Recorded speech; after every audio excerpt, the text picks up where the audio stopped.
শুভ সকাল সবাইকে। আশা করি সবাই খুব ভালো আছো, সুস্থ আছো। আজকে হলো রাধাষ্টমী। জন্মাষ্টমীর ব্রত পালন করেছিলাম, সেটা সবার সাথে শেয়ার করেছিলাম। তাই ভাবলাম আজকে রাধাষ্টমীটাও তোমাদের সাথে শেয়ার করি। এখনো বাজার টাজার কিচ্ছু আসেনি। আমি যেগুলো সকালে আমাদের মেয়েদের কাজ থাকে সেগুলো সমস্ত শেষ করে এইবার পুজো করতে বসবো। কালকে আবার বৃহস্পতিবার, আজকে বুধবার। এবার বৃহস্পতিবারে আগে তো সাধারণভাবে ঠাকুর যেরকম পরিষ্কার করি সেগুলো করতে থাকি। আশা করি তার মধ্যে সব কিছু ফুল টুল চলে আসবে। চলো দেখতে থাকো, আশা করি ভালো লাগবে। ছিলাম ঠাকুর গোছাতে গোছাতেই আমার জিনিস চলে আসবে, ফুল মালা সব চলে এসছে। এগুলো আমি এবার ঠাকুরের নতুন কাপড় পাতবো, আরও সব পরিষ্কার পরিচ্ছন্ন করব।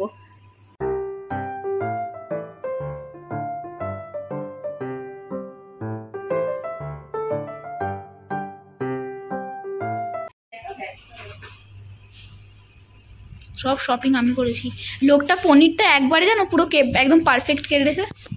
করে পুজো ঠাকুর গোছানো হয়ে গেছে, নতুন কাপড় টাপড় সব পরিষ্কার পাতা হয়ে গেছে।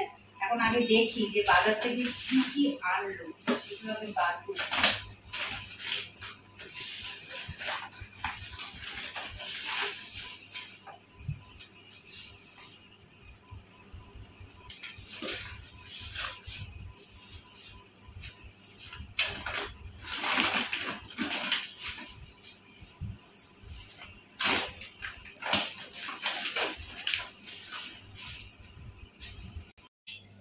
রাধারানীর একটি অত্যন্ত প্রিয় ভোগ হচ্ছে গাঠি কচুর তরকারি। বৃন্দাবনে নাকি শুনেছি প্রত্যেক ঘরে ঘরে গাঠি কচুর তরকারি ভোগ দেওয়া হয়। তো ওইটাই আগে গাঠি কচুটাকে এরকম ছোট ছোট করে কেটেছি। এবার এটাকে ফার্স্ট সেদ্ধ বসায়, ওটা সেদ্ধ হতে হতে আমার অন্য কাজগুলো তাহলে হয়ে যাবে। আর আমি এই ফ্ল্যাটে আসার পর থেকেই তোমার রাধাষ্টমী পালন করছি। 5 বছরের মতো হয়ে গেল রাধাষ্টমী ব্রত পালন। রাধারানীর জন্য এই হারটা কিনেছি, কি সুন্দর দেখো। এটা টার্সেল লাগাতে হবে এখন।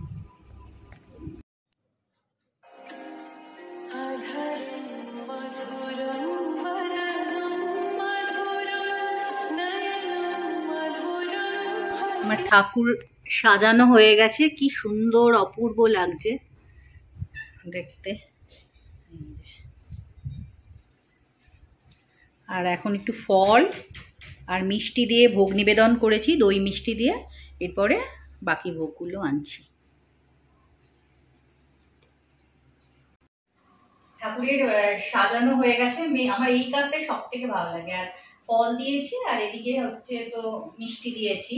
এবার কালকে অবধি মানে যখন জন্মাষ্টমী করেছি তখনই ঠাকুরের জামা কাপড় সব নিয়েছি যে রাধাষ্টমী করব।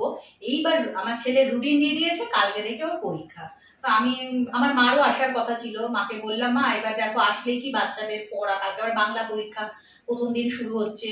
মা বললো না না, পরীক্ষা যখন আমিও যাব না, তুইও ফল মিষ্টি দিয়ে দিস। এটাই ঠিক করা ছিল, সেজন্য কিছু অ্যারেঞ্জ করিনি। কালকে রাত্রে 11টার সময় আমার বরকে বলছি যে কালকে যাবো রাধাষ্টমী, এরকম ভেবেছিলাম ঠাকুরকে ভোগ দেবো, তো না দিতে পারলাম না, ওর পরীক্ষা বলে। তুমি তো ঘরে রান্না করলেও করতে হতো, কতক্ষণ লাগবে, তুমি দিয়ে দেবে, কি কি করবে বলো, আর আমিও একটু হেল্প করে দেবো, তাহলে হয়ে যাবে।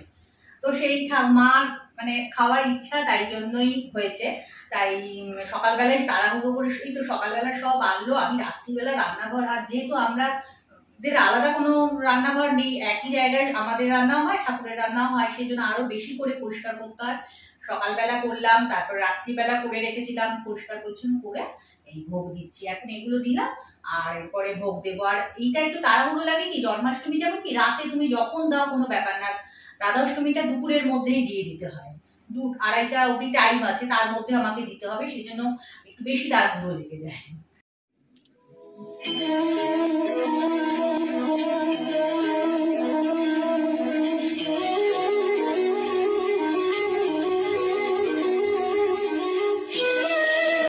লুচি ভোগ দিয়েছি, ওই কাঠি কচুর একটা প্রিপারেশন বানিয়েছি, আর হচ্ছে মালাই পনির বানিয়েছি, আর ডালিয়া ভোগ দিয়েছি। ডালিয়ার খিচুড়ি ভোগ দিয়েছি, এই ভোগ দিয়েছি। তার বোনটা একটু দুধও ছিল, এবার সুজিটা আনতে ভুলে গেছে, তাই সুজিটা দিতে পারলাম না। জন্মাষ্টমীতে যেমন ছানার পায়েস করে দিয়েছিলাম, সেটাই ইচ্ছা ছিল, তা হলো না। এখন ওরা আবার সব বেরোবে, তাই জন্য একটু তাড়াহুড়ো আছে, তাই যা হয়েছে তাই দিলাম। আর নিজে হাতে দেখবে কিছু বানিয়ে দিতেই ঠাকুরকে বেশি ভালো লাগে। এখন বই পড়বো, নিবেদন করবো, ব্যাস। পুজো কমপ্লিট হলো, এবার আমরা ভোগ গ্রহণ করব। আমাদের সাথে সাথে এই যে এরাও সব পুজো পালন করে, এখনো পর্যন্ত না খেয়েই আছে, এখন প্রসাদ খাবে। ওদেরও রাধাষ্টমী পালন হয়ে গেল। তবে বলে যে একবার অন্তত মানে মনুষ্য জন্মে একবার জন্মাষ্টমী রাধাষ্টমী করতে হয়। ওদের হয়ে গেল, ওরাও করে প্রতি বছরই আমাদের সাথে, এবছরও সেই রকমই। কতদিন বাদে গাছটায় আবার ফুল ফুটেছে। আর আমি দেখেছি কোনো বিশেষ দিনে আমাদের একটা করে গাছে ফুল হবেই। শেষ হলো, প্রসাদ খাওয়া হলো, প্রসাদ বিতরণও হলো। তো ভিডিওটাও এখানেই শেষ করব। কালকে আবার এক্সাম, আগেই বলেছিলাম, এবার নিয়ে মানে ভালো করে পড়াতে বসতে হবে। এখন একটু রেস্ট নেবে, 3টে বাজে, এখন একটু রেস্ট নিয়ে তারপরে বিকেল থেকে আবার পড়ানো শুরু হবে। আমারও মোটামুটি সব গোছানো টোছানো হয়ে গেছে। বাসনটা কালকে মাজবো, এখন আর আজকে বাসনটা মাজবো। আজকের ভিডিওটা এখানেই শেষ করছি। কেমন লাগলো অবশ্যই জানাবে, যদি ভালো লাগে ভিডিওটা শেয়ার করবে। দেখা হবে নতুন একটা ভিডিওতে। সবাই খুব ভালো থেকো, সুস্থ থেকো। রাধে।